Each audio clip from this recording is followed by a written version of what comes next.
अस्सलाम वालेकुम। प्रोग्राम मुकाबला जोश का है के साथ मैं हूं आपका होस्ट इमरान सिद्दीक और पाकिस्तान सुपर लीग में सनसनीखेज मुकाबलों का सिलसिला जारी है।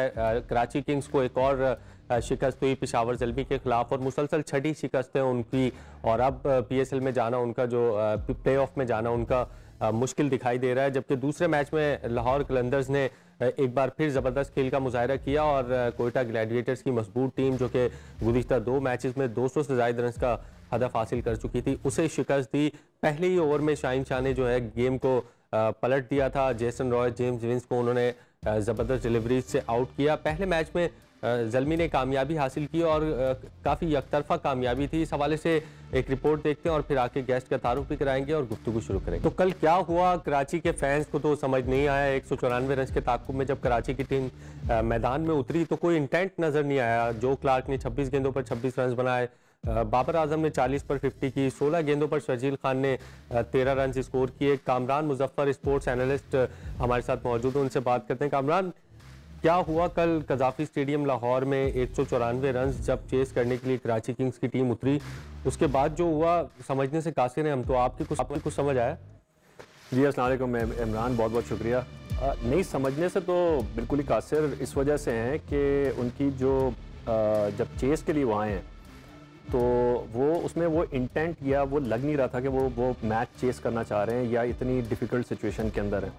क्योंकि अभी तक जिस तरीके से उनके 5 मैचेस हुए थे तो लगता ये था कि अब इस मैच में और लाहौर जाके वो अब उसके बाद वो थोड़ी परफॉर्मेंस ऐसी देंगे या उनकी तरफ से कोई अर्जेंसी नज़र आएगी। उससे पहले जब वो फील्डिंग भी कर रहे थे तो फील्डिंग में भी वो खैर वो कह सकते हैं कि साजिदा फरहान से 2 कैचेस 4 ओवर में 2 कैचेस छूट गए। एक पहले एजाज़ई का, फिर उसके बाद मोहम्मद हारिस का, फिर भी उसके आखिर में भी उन्होंने 2 कैच छोड़े शुएब मलिक के। तो वो थोड़ी सी टीम जो है वो उसका लग ये रहा है कि वो कुछ सेटल्ड नहीं है। उनका जब आपस में खेल रहे हैं तो उनकी कोई ऐसी कॉम्बिनेशन वाली चीज़ नज़र नहीं आ रही है। रिसोर्स पूल इतना बुरा नहीं है कराची किंग्स का और काफ़ी बात रिसोर्स पूल की हो रही है कि शायद स्क्वाड अच्छा नहीं है। स्क्वाड आप ये कह सकते हैं कि अगर आप पार 100 रखें तो कराची किंग्स का स्क्वाड जो है वो 80 तक है, 80 या 90 तक है। इतना बुरा स्क्वाड नहीं है। कल भी अगर आप जो साइड खेले जो उन्होंने बैटिंग लाइन खिलाई उसमें उमैद आसिफ इतना नीचे बैट कर रहे थे, क्रिस जॉर्डन थे, बड़ी डीप बैटिंग थी उनकी। लेकिन जो चीज़ नहीं हो पाई है वो उनका कॉम्बिनेशन क्लिक नहीं हो पाया है। तो इसलिए वाकई और वो क्यों नहीं क्लिक हो पाया है वो समझने से मैं भी कासिर हूँ। अच्छा ठीक है, शिकस्त हो जाती है। पहले मुल्तान सुल्तान भी गुज़िश्ता लीग्स में 6-6, 5-5 मैच हारा है, लाहौर कलंदर भी हारा है, दूसरी टीमें भी हारती हैं। लेकिन एक इंटेंट होता है, एक मतलब आप फाइट करते हुए मैदान में नजर आते हैं। इतनी मतलब घिरी हुई बॉडी लैंग्वेज खिलाड़ियों की, कप्तान को आप देखें बाबर आजम को कि मतलब बॉडी लैंग्वेज उनकी समझ नहीं आ रही, किस तरह से वो जेल करना चाह भी रहे, नहीं करना चाह रहे टीम को। एक कप्तान का बड़ा गिरी हुई टीम में बड़ा किरदार होता है। अच्छी टीमों के कप्तान तो बहुत मिल जाते हैं, अच्छी टीमों को जितवाने वाले और लड़ने। लेकिन आपकी कप्तानी, आपकी कायदाना सलाहियतें वहीं पता लगती हैं जब आपको एक कमज़ोर टीम हो, जो कि फैंस ये कह रहे हैं बिल्कुल होगी, थोड़े बहुत मिस्टेक्स हर टीम से होती हैं ड्राफ्ट में। आपकी सलाहियतें तो वहीं पता लगनी है ना जब आपकी टीम गिरी हुई है और आपने उठाना है। लेकिन आपकी तो खुद बॉडी लैंग्वेज इतनी गिरी हुई। देखिए इमरान, मैच हारना और जीतना कोई इतना बड़ा मसला नहीं होता। और जो भी फैंस होते हैं और जैसे कराची के फैंस हैं और बहुत ही डेडिकेटेड डाई हार्ड फैन है, क्योंकि इस फ्रेंचाइज लीग का जो मॉडल है वो इस तरीके का है कि इसमें हर जो फैन है वो अपनी अपनी जो शहर की टीम है उसको सपोर्ट करता है। तो कराची की जो फैन बेस है वो सबसे बड़ी फैन बेस है। मैच हारना जीतना इतना बड़ा मसला नहीं है। अगर आप पॉइंट टेबल के ऊपर देखें तो इस्लामाबाद यूनाइटेड 6 में से 3 मैच हार चुका है। लाहौर कलंदर जो है वो इतनी अच्छी टॉप इंटरनेशनल लेवल की बॉलिंग यूनिट होने के बावजूद वो 2 दफ़ा 200 चेस करवा चुके हैं। मैच हारना मसला नहीं है, मसला हिम्मत हारना या हौसला हारना है। जो अभी कराची किंग्स की जो टीम के अंदर जो मसला दिखाई दे रहा है वो ये है कि वो किसी वजह से या तो हिम्मत हारे हुए हैं या कुछ हौसला हार गए हैं या कुछ उनकी वो क्लिक नहीं हो रही। अब कल भी जिस तरीके से उनकी जो स्पेशली जो चेज वो करने के लिए आए हैं तो शर्जील खान, अब अगर आप 16 गेंदों के ऊपर 14 रन बना के जाएंगे या तो ये कुछ समझ नहीं आ रहा है। जो क्लार्क का जो हम पहले बात कर रहे थे उस प्रोग्राम शुरू होने से पहले, इस वक्त अगर इस टूर्नामेंट के अंदर डॉट बॉल टू बाउंड्री अगर रेशो देखें, उन्होंने अभी तक से 5 बाउंड्रीज मारी हैं जो क्लार्क ने। कोई 71 गेंदें वो खेल चुके हैं इस टूर्नामेंट के अंदर और सिर्फ 5 बाउंड्रीज उन्होंने की हैं। तो अब ये वो मसाइल हैं कि कहीं पे कोई किक होना चाहिए, किक इन मतलब उस सेंस में मैं लात मारने की बात नहीं कर रहा, उसमें शायद ऐसा है कि क्योंकि जो उनके वाइस प्रेसिडेंट हैं वसीम अकरम जो हैं वो शुरू में उनको ज्वाइन नहीं कर सके, कुछ आमिर का सेटबैक हुआ, इमाद ने लेट ज्वाइन किया, तो वो लग ये रहा है कि they were late to the party, but ये सब होता है। मेरी एक्सपेक्टेशन पर्सनली ये थी कि ये 5 मैचेस अपने पीछे रखेंगे और कभी कभार ये आपके साथ अच्छा भी होता है कि आपकी जब आपकी कमर जो है वो दीवार के साथ लग जाती है तो फिर आप कहते हैं कि अब आर या पार, और उसमें आपको और अपॉर्चुनिटीज मिलती हैं अपना गेम खेलने की। कल आपने जो उनके जो डीप इन्होंने अपना जो ड्राफ्ट इन्होंने कंस्ट्रक्ट किया था उसमें लगता ये था कि इन्होंने डीप एंड या बिजनेस एंड के लिए प्लानिंग की है। कासिम अकरम को इन्होंने रखा, वो कल आए, उन्होंने अपना पार्ट प्ले किया, पूरा नहीं कर पाए, लेकिन उसके बावजूद जो क्लार्क आ गए, जॉर्डन आ गए, पूरी अब उनकी टॉप साइड थी और बुरी साइड नहीं है अभी भी। इलियास चले गए, आमिर चले गए, मोहम्मद इमरान चले गए, तब भी अच्छी साइड है ये, लेकिन वो लग नहीं रहा कि वो मैच जीतने जा रहे हैं। ये सबसे बड़ा मसला है, और ये क्यों हो रहा है ये तो मेरे ख्याल में कोई जो टीम के अंदर लोग हैं वही कुछ बता सकते हैं कि ऐसा क्यों हो रहा है। अच्छा, आप तनकीद भी करें तो आपको पता है बाबर आजम के फैंस तो बड़ा प्यार करते हैं उनसे, हम भी करते हैं, बिल्कुल अच्छे प्लेयर हैं वो, हर किसी पे बैट पैच आता है। अब आप तनकीद जब उन पे करते हैं, उनकी इंटेंट को आप जब सवाल उठाते हैं तो आपको एक ही जवाब मिलता है, तो कराची किंग्स छोड़ दें बाबर आजम या फिर आईसीसी रैंकिंग मतलब को आपका ताना मिलता है कि T20 में नंबर 1 है। और T20 की आईसीसी रैंकिंग की जब हमने उसको थोड़ा सा पढ़ने की कोशिश की तो उसमें कहीं पे इम्पैक्ट या स्ट्राइक रेट इंक्लूड ही नहीं है। आपके रन्स काउंट होते हैं, आपकी ऑपोजिशन काउंट होती है, आपकी जो कंडीशन काउंट होती है, लेकिन स्ट्राइक रेट का उसमें कोई तस्वुर हमें नजर नहीं आ रहा। तो इस तरह तो फिर 40 गेंदों पे 50 करके, 45 गेंदों पे 50 करके कोई और भी नंबर 1 बन सकता है, इसमें तो कोई मतलब बड़ी बात नहीं है। डेविड मलान को अगर आप देखें वो भी नंबर 1 रहे, हालांकि वो इस टाइप के प्लेयर नहीं है कि जारहाना क्रिकेट खेले। मैक्सवेल या रोहित शर्मा या इस टाइप के प्लेयर आप देखें उनको स्ट्राइक रेट इंप्रूव होता है, रन्स कम होते हैं, आज तक वो नंबर 1 ही नहीं बने। तो ये थोड़ा सा झोल है आईसीसी रैंकिंग में मेरे मुताबिक। झोल नहीं है यहाँ पे इमरान, बात ये आपके 2 पॉइंट्स से पहले ये रैंकिंग्स वाला जो है, देखिए रैंकिंग्स एक आईसीसी ने अपना एक यार्ड स्टिक बनाया है, एक स्टैंडर्ड बनाया है, लेकिन वो कितनी एक्यूरेट है प्लेयर्स की इम्पैक्ट रेटिंग में या उनकी ओवरऑल वैल्यू के अंदर, आप ये देख लें कि कोई भी फ्रेंचाइज लीग होती है तो वो आईसीसी रैंकिंग को कहीं पे वो मेंशन भी नहीं कर रहे होते।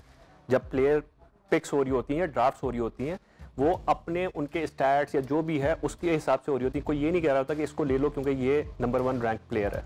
बाकी रही बात बाबर के ऊपर तनकीद की, देखिए जो है वो शख्स पे नहीं होनी चाहिए, उसकी कारकर्दगी भी होनी चाहिए, और ये सारे हमारे प्लेयर्स हैं, ये जितने भी खेल रहे हैं, और हम ऐसा नहीं है, हमारा मोहब्बत का रिश्ता भी है, हम प्यार भी करते हैं। ये जब जीतते हैं तो ये पूरी कौम उनके पीछे भी खड़ी भी उसी तरीके से होती है, चाहे वर्ल्ड कप में हुआ है, जिस तरीके वर्ल्ड कप में हुआ है, चाहे हसन अली हो, चाहे हैदर हैं जो अभी थोड़ा सा स्ट्रगल कर रहे हैं, या और भी जो प्लेयर्स हैं। तनकीद जो होती है वो उनकी परफॉर्मेंस के ऊपर हो रही है। ये नहीं कहा जा रहा कि बाबर इज नॉट केपेबल या बाबर इससे बेहतर परफॉर्म नहीं कर सकता, कहा यह जा रहा है कि बाबर ऐसा नहीं कर रहा। तो इसमें दोनों में फर्क है। अगर आप बाबर के ऊपर तनकीद करना शुरू कर दें वो एक अलग बात है, वो जातियात के ऊपर ये पर्सनल हो जाती है, लेकिन अब कल उन्होंने जिस तरीके से इनिंग खेली, आपको 194 रन का टारगेट है तकरीबन, आप थोड़ी सी अगर बॉल्स निकाल दें तो आपको 10 रन फी ओवर की औसत आपको रिक्वायर्ड है, और उसके बाद आपका जो इवेंचुअली आपने जो 50 किया है वो 40 गेंदों के ऊपर किया है। तो अगर आप 40 के बजाय अगर 120 गेंदें खेलते तो वो टीम का स्कोर 150 रन होता। तो यहाँ पे आके वो मामला जो है वो खराब हो रहा है कि आपने जो पर्सनल इनिंग खेली वो 7.5 के रन रेट से खेली और रिक्वायर्ड 10 था, तो यहाँ पे थोड़ी सी तनकीद जायज बनती। बिल्कुल, और हमने एक चीज और जो नोट किया, आप बाबर आजम अगर बैटिंग कर रहे हैं या शर्जील खान, या इस PSL की मैं बात कर रहा हूँ, 140 रन का आप टारगेट चेस कर रहे हो, 180 रन का टारगेट चेस कर रहे हो, या 200 रन का टारगेट चेस कर रहे हो, गेम प्लान वही होता है उनका। मतलब आप कहीं पे ऐसा लगेगा नहीं कि एक्सीलरेट करते हुए आपको नजर आ रहे हैं। और हैरत की बात है, कराची किंग्स ने 50 रन पावर प्ले में नहीं बनाए अभी तक, जो कि तमाम टीमें कर रही हैं। मुल्तान को देखें, ज़ल्मी को देखें, कल उन्होंने कितना अच्छा खेला, कोयटा को देखें, जैसन रॉय, और इस्लामाबाद को देखें, वो तो आउटस्टैंडिंग है, उन्होंने तो 87 भी किए हैं पावर प्ले के अंदर। यहाँ पावर प्ले का गेम बड़ा स्ट्रांग होता है T20 क्रिकेट में। जब आप पावर प्ले लूज कर जाएंगे जिस तरह कल कोयटा के साथ हुआ, फिर आपकी गेम में वापसी बड़ी मुश्किल हो जाती है। गेम में वापसी हो सकती है, नामुमकिन नहीं होती है कि मुश्किल होती है। ये बात आपकी बात सही है। या तो आपके पास फिर पीछे टिम डेविड जैसे लोग हों या कोई ऐसे एक्स्ट्राऑर्डिनरी आपके हिटर हो। यहाँ बाबर को जो मसला दरपेश आ रहा है वो मेरे ख्याल में वो ये आ रहा है कि जब पाकिस्तान टीम में वो खेलता है तो उसके एक मसला मुझे भी लगा वो दूसरी साइड पे भी स्ट्रगल हो रही है। अगर मैं उसी तरफ आ रहा था कि पाकिस्तान टीम में जब ये स्टाइल ऑफ प्ले बाबर का यही है, जब पाकिस्तान टीम में वो खेलते हैं तो दूसरी तरफ रिजवान होते हैं जो अच्छी फॉर्म के अंदर हैं। फिर उसके बाद आपके पास जो पीछे जो बैटर्स आ रहे हैं उसके अंदर फ़खर जमान है, या आपको पीछे ये होता है कि आसिफ अली आके कैचअप कर लेगा, जो T20 वर्ल्ड कप में भी हमने देखा। तो यही उनका जो बैटिंग करने का स्टाइल यही था, लेकिन वहाँ पर उनकी सपोर्ट कास्ट जो थी वो हायर क्वालिटी की थी।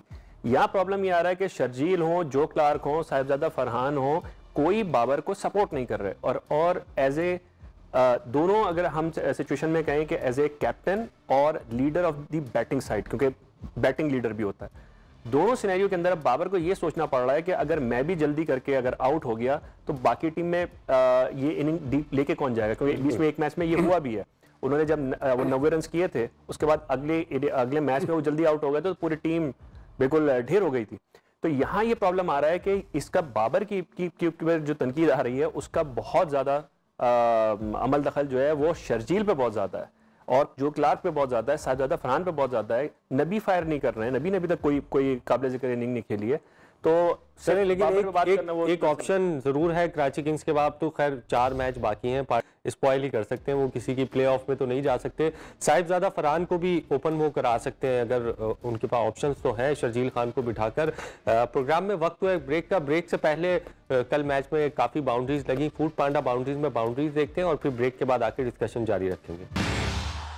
ब्रेक के बाद एक मरतबा फिर खुशामदीद। और जैसे जैसे लीग जो है आगे बढ़ रही है, मैचेस दिलचस्प होते जा रहे हैं, पॉइंट्स टेबल दिलचस्प होता जा रहा है और कौन सी टीम जो है वो अब आगे जाएगी इसका फैसला भी 2 टीमें तो सर्टन लग रही हैं, लाहौर कलंदर्स और मुल्तान सुल्तान की टीमें। आगे इस्लामाबाद यूनाइटेड, कोयटा और ज़ल्मी के दरमियान एक ज़बरदस्त होगा। इस्लामाबाद को एडवांटेज ये है कि उन्होंने अभी तक 6 मैचेस खेले, 3 हारे हैं, 3 जीते, जबकि ग्लैडिएटर्स और ज़ल्मी 3-3 जीते हैं अपने 7 मैचेस में से। कराची किंग्स का चांस तो अब तकरीबन नामुमकिन नज़र आ रहा है, कोई अनहोनी हो गई तभी वो क्वालिफाई कर सकते हैं। तो कामरान आपकी तरफ आऊँगा, कैसा देख रहे हैं इस मुकाबले को, ग्लैडिएटर्स और ज़ल्मी? इस्लामाबाद तो मुझे लगता है कि उन्होंने 6 मैच खेले तो अगले 2 भी जीतते हैं, 4 मैच। आज का मैच बहुत अहम है, बिल्कुल कराची से उनका अभी उन्होंने 6 मैच खेले हुए, 3 जीते हुए और 3 हारे हुए हैं। बिल्कुल। और मैंने जिस तरह ब्रेक से पहले कहा कि पार्टी किसी की भी स्पॉइल अप कर सकती है कराची, क्योंकि उनका खुद का तो चांस है नहीं और पहली मरतबा होगा कि कराची किंग्स जो है वो नहीं जा रही प्लेऑफ में।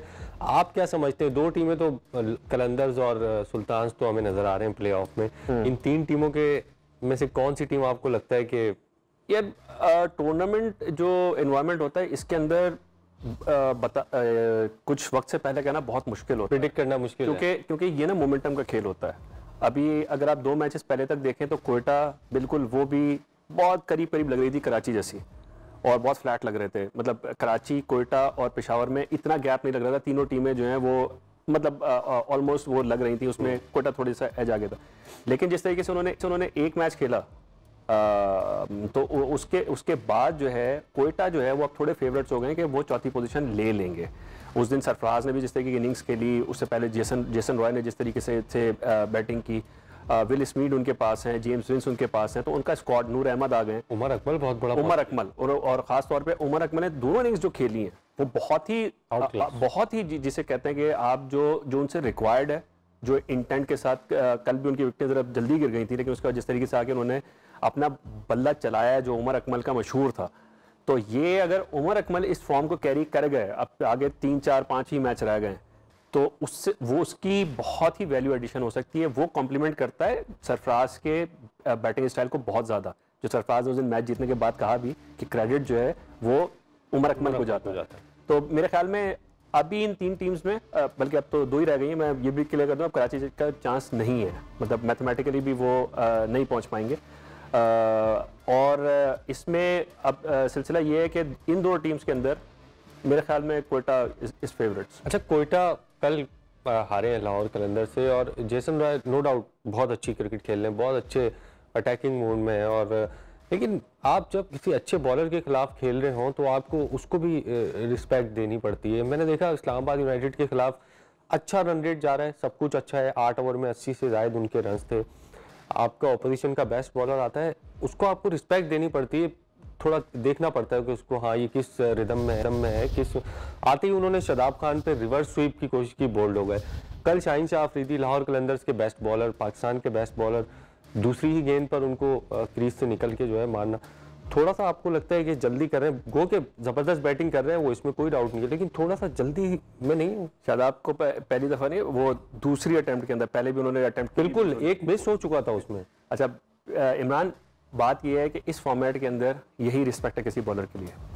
आप अगर टेस्ट मैच खेलते हैं तो वहां पर रिस्पेक्ट ये है कि आप बॉल को डॉट खेलें, लेकिन इस फॉर्मेट के अंदर जो बैट्समैन जिस बॉलर के ऊपर प्री मेडिटेट कर रहा है, ये it's a sign of respect कि वो उसको ये समझ रहा है कि यार इसको अगर मैंने सेटल होने दिया तो ये मुझे खेलने नहीं देगा।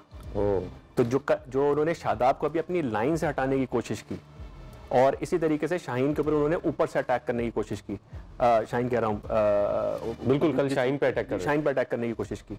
तो ये जो साइंस हैं, यही साइंस हैं कि आपने किस तरीके से सामने वाले बॉलर को उसकी ग्रूव में नहीं आने देना। अब वो इट गोज बोथ वेज, कल उनकी बैड लक थी, बैड लक कह लें या जो भी था, तो ये तो ऐसा तो होता है। बिल्कुल अच्छा पॉइंट आपने रेज किया है कि सेटल ही नहीं होने दें उनके जो बेस्ट बॉलर। जब किसी भी टीम का पिट जाता है तो फिर दीगर बॉलर अंडर प्रेशर आ जाते हैं, तो अच्छा एक हिकमत अमली। कल सख्त नर्म मोमेंट सर्फ एक्सेल में भी कुछ नजर आए और शाहीन शाह अफरीदी ने भी शानदार बैटिंग की, वो देखते हैं और फिर डिस्कशन जारी रखेंगे। शाहीन शाह अफरीदी हो और पहला ओवर करा रहे हो तो दुनिया का कोई भी बैट्समैन हो उसको अब ये समझ लेना चाहिए कि वो विकेट्स लेने की उनको आदत है पहले ओवर से। बहुत ही कमाल है ये कि ये कोई सीक्रेट नहीं है, कोई राज नहीं है कि वो आएंगे और वो ये टारगेट और उनका कोशिश ये होगी। जेम्स विंस इतने एक्सपीरियंस के बावजूद, उससे पहले वर्ल्ड कप में हमने देखा लाइन वही है, जगह वही है, लेकिन उसके बावजूद वो किस तरीके से बेहतरीन बल्लेबाजों को भी वो जिस तरीके से बीट करते हैं, ये कमाल है शाहीन का। बिल्कुल कमाल कर रहे हैं शाहीन शाह अफरीदी, और जीत की लाहौर की जो जीत है उनमें बड़ा किरदार है। 7 मैचेस में अभी तक 11 विकेटें ले चुके हैं। प्रोग्राम में वक्त हुआ एक ब्रेक का, ब्रेक के बाद वापस आकर आज जो मैच होगा उस पर भी बात करेंगे और गुज़िश्ता रोज के मैचेस पर भी। ब्रेक के बाद एक मरतबा फिर खुश आमदीद, और लाहौर कलंदर्स और कोयटा ग्लैडिएटर्स के दरमियान जो मैच हुआ उस पर बात करें। लाहौर कलंदर्स की, कोयटा ग्लैडिएटर्स की अगर हम बैटिंग देखें तो उस पर तो कोई हमें ज़्यादा झोल नज़र नहीं आ रहा, लेकिन उनकी बॉलिंग पे अगर नज़र डालें तो जेम्स फोकनर हैं, सुहेल तनवीर हैं, गुलाम मुदस्सिर हैं, तीनों एक ही टाइप के तकरीबन बॉलर हैं और एक को ड्रॉप करके दूसरे को लाते हैं, तो इतना कोई फ़र्क नहीं पड़ रहा। नसीम शाह पे काफ़ी जिम्मेदारी और अच्छा कर भी रहे हैं वो। कामरान साहब हमारे साथ मौजूद है। कामरान, बॉलिंग लाइन उनकी ना थोड़ी सी, अब आप पहले बैटिंग करके चाहे 200 कर दें, लेकिन वो कहते हैं ना बॉलर्स विन यू मैचेस, तो अगर आप 200 भी कर रहे हैं तो बॉलिंग लाइन में कहीं ना कहीं उनके बहुत ज़्यादा हसनैन के जाने से भी फ़र्क पड़ा है। नवाज एक की बॉलर थे उनके, उसके जाने से भी बहुत फ़र्क पड़ा है, तो कहीं ना कहीं बॉलिंग लाइन इनको थोड़ी बेहतर करनी पड़ेगी, क्योंकि आगे जो 3 मैचेस हैं काफ़ी क्रंच है। हाँ देखें, अब टूर्नामेंट का वो स्टेज आ गया कि जहाँ पे आप गलती की गुंजाइश भी नहीं होती, और जहाँ पे आप अपने रिसोर्सेज अपने टीम प्लेयर से यूज्ड टू भी हो जाते हैं कि इनकी ये किस तरीके से परफॉर्म करते हैं, इनकी स्ट्रेंथ और वीकनेस क्या है। नवाज वाला बहुत बड़ा सेटबैक है, हसनैन का तो देखें फिर भी आप एक पेसर या 2 पेसर का आप बैकअप रखते हैं, लेकिन नवाज जो उनको जो फ्लेक्सिबिलिटी और मतलब पूरी टीम जो है वो उसके अराउंड, क्योंकि वो बॉलिंग भी कर सकता है, वो बैटिंग भी कर सकता है, बैटिंग में वो जाके इनिंग्स बना भी सकता है, वो लेट ऑर्डर हिटिंग भी कर सकता है, बॉलिंग के अंदर वो किसी भी फेस के अंदर बॉलिंग कर सकता है। कराची में एक मैच भी जितवाया बैटिंग। बिल्कुल, तो आखिर में आके जो उन्होंने मैच जिताया, तो ये जो ऐसे जो यूटिलिटी प्लेयर्स होते हैं, ये कैप्टन को और टीम मैनेजमेंट को वो फ्लेक्सिबिलिटी देते हैं कि वो एक्स्ट्रा बॉलर या एक्स्ट्रा बैट्समैन आपके खिला सकें और उनको छुपा सकें, कि किसी का बुरा देना है तो आपने छुपा लिया, लेकिन वो तो थोड़ा बहुत कवर हो रहा है नूर अहमद से। लेकिन जो हसनैन वाला फैक्टर है और जो सारे जो बॉलर्स हैं, गुलाम मुदस्सिर जिस तरीके खेल रहे हैं, और फॉकनर और सुहेल तनवीर, तो यहाँ थोड़ा सा लग तो रहा है। लेकिन एक जो स्ट्रेंथ है कोयटा की टीम की, वो सरफराज अहमद की कप्तानी है, और वो कप्तानी ज़्यादातर बॉलिंग में ही करते हैं। तो जरा सा अच्छा, थोड़ा सा मुझे हैरत यहाँ भी हुई कि अभी मिड विंडो ट्रेड खुली थी 2 दिन के लिए। अगर आप कराची की टीम को मतलब लोग समझते हैं कि अच्छी नहीं है या उनकी मैनेजमेंट भी समझती है, और अगर कोयटा की बॉलिंग लाइन की अगर हम बात करें और दीगर टीमों की जो कमजोरियां उस पर बात करें, किसी भी टीम ने मिड विंडो ट्रेड भी नहीं की। उसमें एक शायद मुश्किल ये भी थी कि सेम कैटेगरी में आपको जो है ट्रांसफर करना था। इमरान, ये मिड विंडो ट्रेड का जो कॉन्सेप्ट है ये आया और ये इस दफ़ा पहली दफ़ा नहीं आया है। जी जी जी। और इस पे कुछ मेरे ख्याल में 2017-18 में जब ये यूएई में जब ये होती थी, तो वहाँ पे तो आपको पता है कि वहाँ पे एक पीएसएल विलेज टाइप पे बनता था, सारी टीमें वहीं रहती थी, तो कुछ लोगों से एक्सेस भी रहता था। अभी जिससे कि टूर्नामेंट हो रहा है और ख़ासतौर पे कोविड, तो इसमें जो की प्लेयर्स हैं जो रन करते हैं उनका इतना एक्सेस भी नहीं होता। उस वक्त ये चीज़ डिस्कस हुई थी, मैंने भी डिस्कस की थी। तो उसमें कि उसका जो ऑब्जेक्टिव था वो ये था कि आप मिड विंडो ट्रेड इस तरीके से ओपन करें कि ठीक है, फ्रेंचाइजीज का पूरा हक है कि वो जिसको भी पिक करें, जिसको भी खिलाएं, लेकिन पाकिस्तान की ये टैलेंटेड प्लेयर्स हैं। अब इस वक्त अगर आप देखें तो अरशद इकबाल को जगह नहीं मिल पा रही है, रुहेल नज़ीर नहीं खेल पा रही, दानिश अजीज़ हैं, कि ये वो हैं जो पाकिस्तान क्रिकेट के लिए आगे आने वाले वक्त इनको ग्रूम करना ज़रूरी है। तो एक ऑप्शन बीच में खुले कि जिसमें अगर कोई टीम नहीं यूटिलाइज कर पा रही है तो वो दूसरी टीम उसको यूटिलाइज कर ले। लेकिन अभी जिस तरीके के रूल्स एंड रेगुलेशंस बने हुए हैं और जो स्टिपुलेशंस हैं, इसमें प्रैक्टिकल ऑप्शन ही नहीं है कि कोई टीम वो ट्रेड करे, क्योंकि और ये मेरे ख्याल में 3 या 4 सीजन से हो चुका है। अब अगर हम इस साल का अगर हम पर्टिनेंट एग्जाम्पल ले लें, कराची को दानिश अजीज़ की अशद ज़रूरत थी। अब इस्लामाबाद यूनाइटेड ने दानिश अजीज़ को पिक किया हुआ है और जब तक शादाब हैं तो दानिश अजीज़ का खेलना बहुत मुश्किल है, क्योंकि हर टीम, अब किसी को भी कोई भी इंजरी हो सकती है, एक मैच के लिए भी हो सकती है, तो आपको रेडी कवर चाहिए होता है। तो उस सेंस में उन्होंने दानिश अजीज़ को एज ए इंश्योरेंस पॉलिसी लिया हुआ है। इमरान रंधावा है, वो बहुत केपेबल हैं लाहौर के अंदर, उनको जब तक वीज़े खेल रहे हैं इमरान रंधावा को मैच नहीं मिलेगा, बहुत मुश्किल है। अब सिलसिला ये है कि उन्होंने तो अपने आप को सिक्योर किया है अच्छी प्लानिंग से। अब कराची को ज़रूरत पड़ गई, लेकिन कराची के लिए तो कुछ है, कोई इंसेंटिव है। इस्लामाबाद के लिए क्या इंसेंटिव है? वो क्यों अपना प्लेयर जो है वो लेट गो करें? तो यहाँ पे पीएसएल को देखना पड़ेगा कि अगर वही मिड विंडो ट्रेड को इफेक्टिव करना चाहते हैं तो कुछ इसकी जो रूल्स एंड रेगुलेशन है उसको ऐसा करें कि जो टीम छोड़ रही है या जो देने वाली टीम है तो उसको भी कोई इंसेंटिव मिले, कोई बेनिफिट हो। बिल्कुल। और एक मुश्किल इसमें यह भी है कि दानिश अजीज़ अगर गोल्ड में है तो कराची किंग्स को भी अपना गोल्ड का प्लेयर जो है वो उनको देना पड़ेगा, और ज़रूरी नहीं है कि दूसरी टीम की गोल्ड का प्लेयर जो है वो बेंच पर ही बैठा हो। तो काफ़ी इसमें डिफ़िकल्टीज़ ज़रूर हैं। कल शाहीन शाह अफरीदी ने एक शानदार स्पेल किया, मैन ऑफ द मैच रहे वो। Pepsi player of the match में शाहीन शाह की बॉलिंग देखते हैं। बिल्कुल। और अगर कहा जाए कि कल 3 गेंदों पर जो है मैच का फैसला हो चुका था, बैकफुट पर चली गई थी कोयटा ग्लैडिएटर्स की टीम, तो बेजाना होगा। प्रोग्राम में वक्त हुआ एक ब्रेक का। ब्रेक के बाद वापस आकर जो है कराची किंग्स और इस्लामाबाद का आज मैच है उस पर बात करेंगे। ब्रेक के बाद एक मरतबा फिर खुशामदीद। और आज भी पाकिस्तान सुपर लीग में एक मैच होगा।